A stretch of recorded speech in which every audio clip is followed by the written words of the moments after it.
નમસ્કાર વિદ્યાર્થી મિત્રો, આજે આપણે જોઈશું ધોરણ 7 ગુજરાતી પાઠ 7 હરી ઘરે આવો ને ગાલા સ્વાધ્યાય પોથીનું સંપૂર્ણ સોલ્યુશન। મિત્રો, જો તમે આ ચેનલ ઉપર નવા હોય તો ચેનલને સબસ્ક્રાઇબ કરી લેશો, લાઇક કરી લેશો, જેથી આવનાર તમામ વિડીયોના નોટિફિકેશન તમને મળતા રહે। ચાલો શરૂ કરીએ। પ્રશ્ન 1, નીચે આપેલા પ્રશ્નના ઉત્તર માટે આપેલા વિકલ્પોમાંથી સાચો વિકલ્પ શોધીને તેના ક્રમ અક્ષર પ્રશ્નની સામે આપેલા ચોરસમાં લખો। 1, ઉતારા દેશું ઓરડા ઘરે આવો ને પંક્તિનો શો અર્થ થાય? તો એનો જવાબ આવશે બી, રોકાવા માટે ઓરડો આપીશું, અમારા ઘરે પધારો।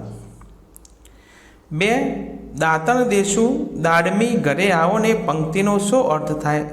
તો સી, એનો જવાબ આવશે દાંતણ કરવા દાડમની કુમળી ડાળી આપીશું। 3, ભોજન દેશું લાપસી ઘરે આવો ને પંક્તિનો શો અર્થ થાય?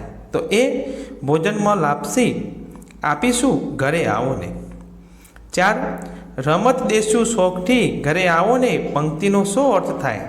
તો ડી, મનોરંજન માટે સોગઠાબાજીની રમત આપીશું। પ્રશ્ન 2, કૌંસમાંથી યોગ્ય શબ્દ પસંદ કરી કાવ્ય પંક્તિઓ પૂર્ણ કરો।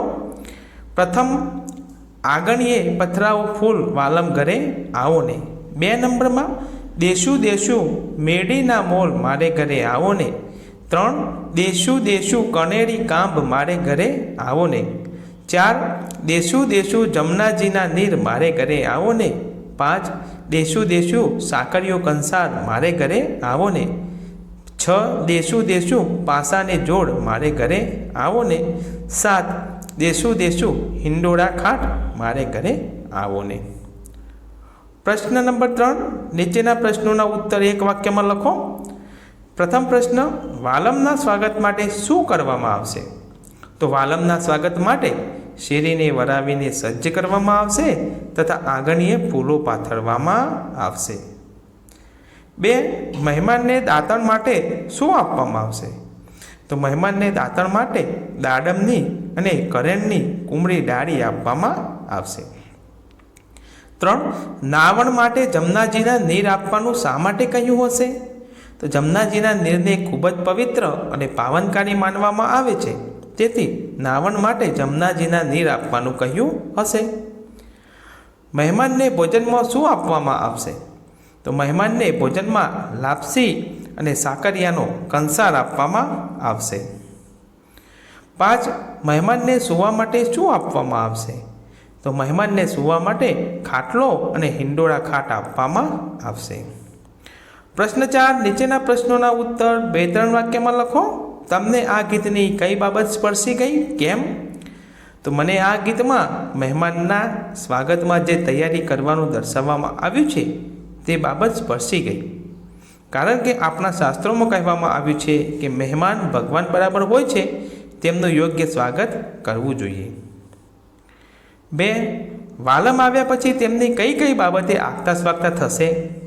તો વાલમના આવ્યા પછી તેમને ઉતારા માટે ઓરડો અને મેડીના મોલ, દાંતણ કરવા દાડમ અને કરેણની કુમળી ડાળી, નહાવા માટે કુંડિયામાં જમનાજીના નીર, ભોજન માટે લાપસી અને સાકરીઓ કંસાર, મનોરંજન માટે સોગઠી અને પાસાની જોડ, સૂવા માટે ખાટલો અને હિંડોળા ખાટ આપવામાં આવશે। પ્રશ્ન 5, આપેલ પંક્તિનો ભાવ દર્શાવતા વિકલ્પ સામે ખરું કરો। પ્રથમ, શેરી વરાવી સજ્જ કરું ઘરે આવો ને, જેનો ભાવ થશે બ, આંગણું ચોખ્ખું કરીને તૈયાર છે મારા ઘરે પધારો। પોઢન લેશું ઢોલિયો, તો જવાબ આવશે અ, સૂવા માટે ખાટલો આપીશું। પ્રશ્ન 6, નીચે આપેલી કાવ્ય પંક્તિઓ આડી અવળી થઈ ગઈ છે, તેને યોગ્ય ક્રમમાં ગોઠવી ફરીથી લખો। તો પ્રથમ પંક્તિ છે, દેશું આવો લાપસી ભોજન ઘરે ને કંસાર દેશું આવો સાકરીઓ દેશું ને મારે ઘરે, જે ગોઠવીને બનતી પંક્તિ છે, ભોજન દેશું લાપસી ઘરે આવો ને, દેશું દેશું સાકરીઓ કંસાર મારે ઘરે આવો ને। બીજી આડી અવળી કાવ્ય પંક્તિ છે, દાડમી ને દાંતણ ઘરે દેશું આવો, કાંબ દેશું આવો ને દેશું કનેરી મારે ઘરે, એને ગોઠવીને લખીશું, દાંતણ દેશું દાડમી ઘરે આવો ને, દેશું દેશું કનેરી કાંબ મારે ઘરે આવો ને। પ્રશ્ન 7, લીટી દોરેલા શબ્દોની જગ્યાએ યોગ્ય શબ્દ વાપરી ફકરો લખો. ત્યારબાદ તે શબ્દોને સ્થાને તમારી બોલીમાં વપરાતા શબ્દો વાપરીને ફકરો ફરીથી લખવાનો છે. મિત્રો, નીચે આ ફકરો આપણે લખેલો છે. અમારા સાબ એટલે સાહેબ આયા નો મતલબ આવ્યા, નહોતા એટલે નહોતા. અમે વિચારેલું કે સાહેબ આવી એટલે આવી જાય તો ફૂલ દેવું એટલે દઈશું. અમે ખૂબ રાહ જોઈ તિયારે એટલે ત્યારે દૂરથી સાબ મતલબ કે સાહેબની ગાડી દેખાઈ. તેઓ સાથે બીજું પણ કોઈ આવ્યું એટલે આવ્યું હતું. ઓહો, એ તો જાદુગર. અને ઈમને એટલે કે તેમને ફૂલ દીધું. પ્રાર્થના સંમેલનમાં તો ટેસડો પડી ગયો એટલે મજા આવી ગઈ. જાદુગરે તો ટોપલામાંથી કબૂતર કાઢ્યું એટલે કાઢ્યું ને ઈનો મતલબ થાય એ. કબૂતર પોતાના ગજવા એટલે કે ખિસ્સામાં નોખ્યું એટલે કે નાખ્યું. પસે એટલે પછી, ખોરાયું એટલે શોધાવ્યું તો મારા ચોપડાના થેલામાંથી જડ્યુંનો મતલબ મળ્યું.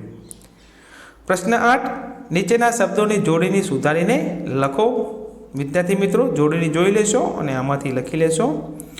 નીચેના શબ્દોના બે સમાનાર્થી શબ્દો લખો. તો શેરીનો સમાનાર્થી શબ્દ ફળિયું અને પોર.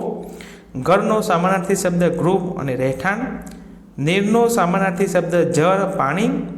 ખાટનો સમાનાર્થી શબ્દ ખાટલો અને મોચો. જમનાજીનો સમાનાર્થી શબ્દ યમનાજી અને કાલિંદી. નીચેના શબ્દોના વિરુદ્ધાર્થી શબ્દો લખો. આવો તો જાઓ, દેશું તો લેશું. પ્રશ્ન 11. નીચે આપેલા તળપદાર શબ્દોના શિષ્ટ રૂપ લખો. સાહેબનો મતલબ થશે સાહેબ. 2 આવ્યા તો આવ્યા. 3 તિયારે એટલે ત્યારે. 4 ઈમને એટલે એમને. 5 કાઢ્યું એટલે કાઢ્યું. 6 ખીચું એટલે ખિસ્સો. 7 નોખ્યું એટલે નાખ્યું. 8 પસી એટલે પછી. 9 હેસકો એટલે હિંચકો. અને 10 મોચો એટલે ખાટલો. નીચેના તળપદાર શબ્દોનો અર્થ વાક્ય લખી સમજાવો. દેશું એટલે દઈશું, આપીશું. વાક્ય: અમે ઉત્તરાયણ ઉપર છોકરાને પતંગ દેશું એટલે કે દઈશું. દેશું એટલે મારીશું.